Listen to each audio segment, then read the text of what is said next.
Okay, so this is a very particular video idea, and it's not going to be the only video that we make today about this team. We're going to have a Canucks and a Red Wings game later today, so we're going to be doing the post-game, as always, when that concludes. And I know yesterday we also made ourselves a Tyler Bertuzzi video right in the middle of the Super Bowl, that in which I did end up watching, even though I don't really know anything about football. I just kind of wanted both teams to have fun, not gonna lie. And watch Rihanna in the process, which I thought was very nice to see. But point is, Red Wings fans, y'all are eating healthy here on the channel, and it's probably going to be like that the next little while here as we talk about more trade rumors and go over a few more things. But I wanted to talk about an idea in this video that wasn't necessarily a quote-unquote trade rumor. There are other rumors, for sure, that we could talk about. We could talk about the Verana thing, how he said himself in an interview that he doesn't know what's going on with him and his development. We could talk about Tyler Bertuzzi again. We could talk about the extending talks between Larkin and the Wings. There's a lot of conversations to go around there. Plus, there are prospects that are doing really well, or some that are not doing all too well, that we can talk about too. But what I wanted to go over in this video was very specifically the Red Wings themselves. The Red Wings as a team. The Red Wings as a hockey organization that is run and that makes decisions from the top down. Who is the guy on top right now? Well, it's the GM Steve Yzerman. And when it comes to Yzerman and his, let's just say, cult status in Detroit, it's very well earned, all the respect that Yzerman has had garnered for himself in the Michigan area because of how good of a player he was in the NHL. He's the highest scoring point-producing player in a single season that is not named Gretzky or Lemieux, which is kind of mind-boggling. But Steve Yzerman is a legend of the game, one of the best players of all time, and ever since coming back over to the Red Wings organization, he has been revered as much, if not even more so, than he had been as a player on the Red Wings from the early 80s to about 20 years after. He played for a very long time.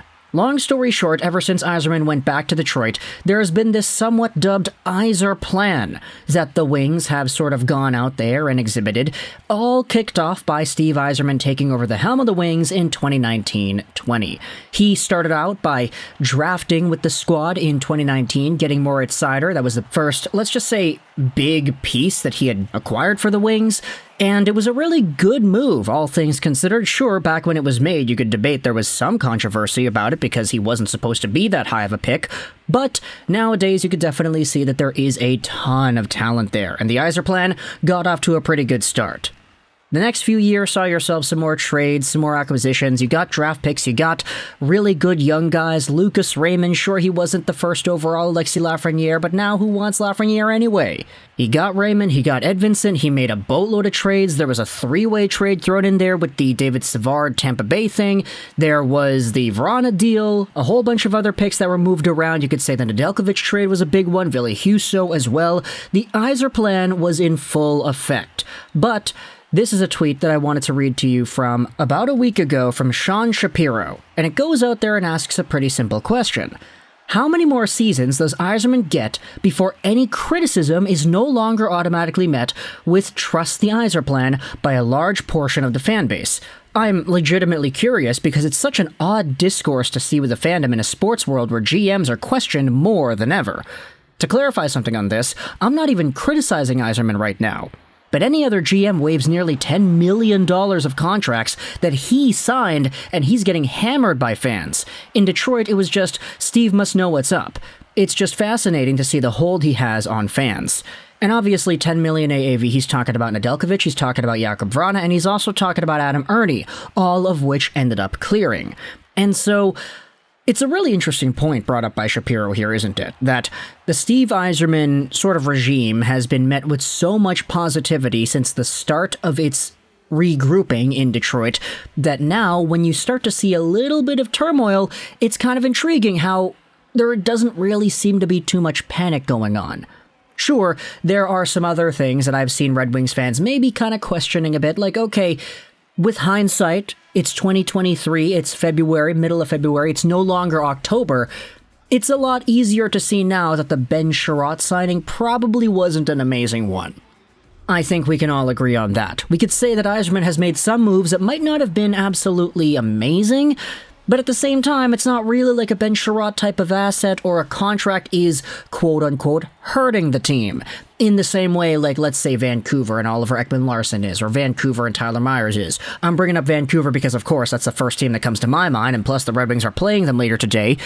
But for Steve Yzerman, waiving a whole bunch of guys in the way that he has the past little while certainly is not, let's just say, the more common way to run your franchise. And normally you would see GMs get lambasted by everybody about this. But for Steve, it's a lot more, okay, this is weird, but I'm going to go out there and trust that the Yzerplan has a route here. And in fact, this Sean Shapiro question is met with a very good answer from DOD93, because we understand the empty cupboard and terrible contracts that Yzerman took over in 2019, the lack of lottery luck, and the positive things that he had done as the GM of the Tampa Bay Lightning while being the Red Wings' former captain, and the draft picks he had made so far being pretty promising overall. This trade deadline and offseason is huge, though. And I like this response for a number of reasons. Firstly, it kind of brings up all the points that kind of needed to be discussed here in order to answer a question like this, and it kind of brings us back to all the stuff that the Tampa Bay Lightning ended up doing when Steve Yzerman was their GM over there. Yzerman was the Tampa Bay GM starting in, when was that? 2010-2011. So just after they had made the third round, they lost to the Stanley Cup finalists and eventual winners in the Boston Bruins. They lost in 7 games. 1-0 was the final score of the final game, and Steve Yzerman was there.